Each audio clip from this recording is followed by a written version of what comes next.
Hey there guys, theBolderBoulder here, and today I am going to be doing another Hero Factory mock review. And this time I'll be reviewing Mordeki, a villain from my story, The Good Traitor.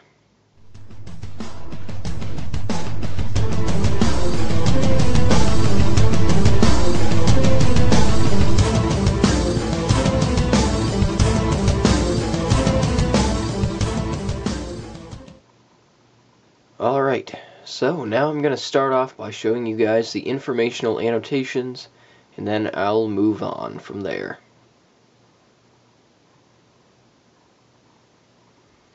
Okay, so now it's time to go over the scheme of the character. So it is mainly black for all the armor, upper legs, arms, hands, head, chest, and everything. And then gunmetal gray for some of the armor on the legs, some of the upper arms, and the forearms as well. And then there is red on the upper arm and upper leg bone pieces, some on his arm, legs, and back. So now I'll show you a 360 view of what he looks like. So as you can see, I wanted to add a lot of armor to really bulk him up, to make him look very strong and menacing.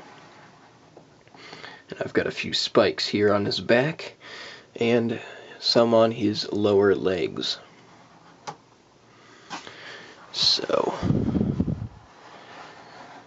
now I'm going to talk about some of the things that he has, like this blade staff.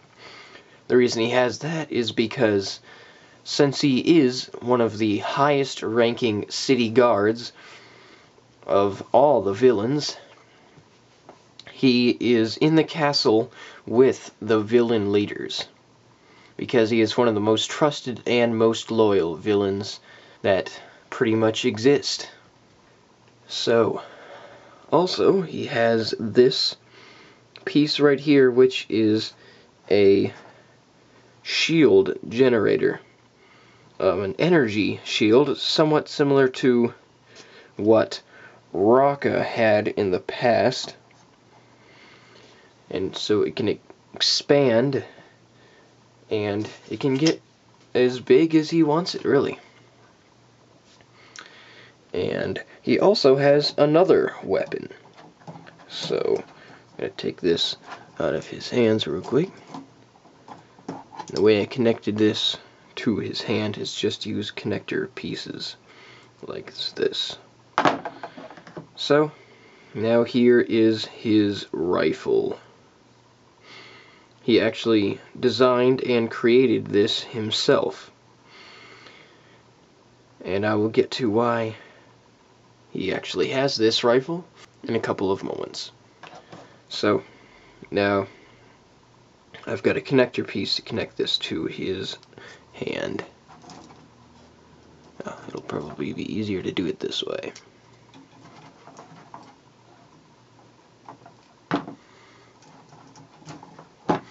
There you go.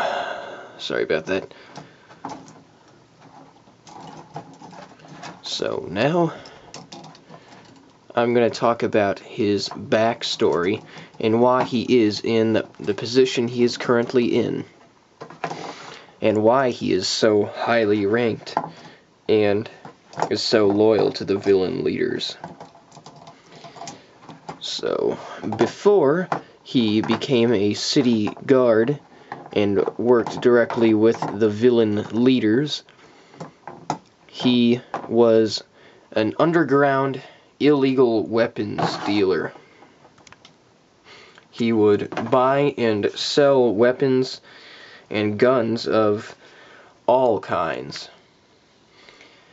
And he was very good at it too.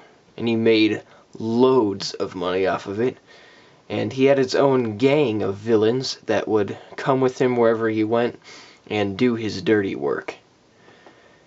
And he was never found or caught by the Hero Factory. another reason why he was appointed to his position.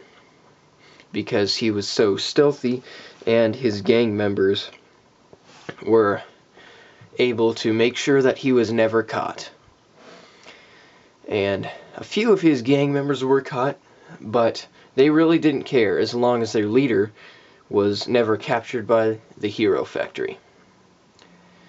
And another reason is because when the Black Phantom was devising his plan to free all of the villains from the Hero Factory's maximum security prison, and eventually brought up a team and destroyed the Hero Factory and defeated the heroes and all that stuff, he needed a member of his team that was very strong, ruthless, and could take down anything or anyone that got in his way. And the reason he knew about Mordeki was because he was a very powerful leader in illegal weapons dealing, and he was one of the most well-known, and he knew that he could get weapons from Mordeki for his team. And another thing that Mordeki did right before the Black Phantom eventually hired him to be on the team, because of his qualities that met the Black Phantom's criteria, he had actually bought a lot of weapons and swords, shields, all kinds of stuff like that from another person who was going out of business, as they said it, and they just didn't have enough people buying stuff from him. So that villain ended up having to sell all of his stuff. And Mordeki, since he was so rich and powerful in the underground, he found out about him and bought all of the weapons from that villain for a good sum of money. So that other villain was very happy about it and immediately took the deal. So Mordeki had a surplus of weapons at the point whenever the Black Phantom decided to hire him to join his team.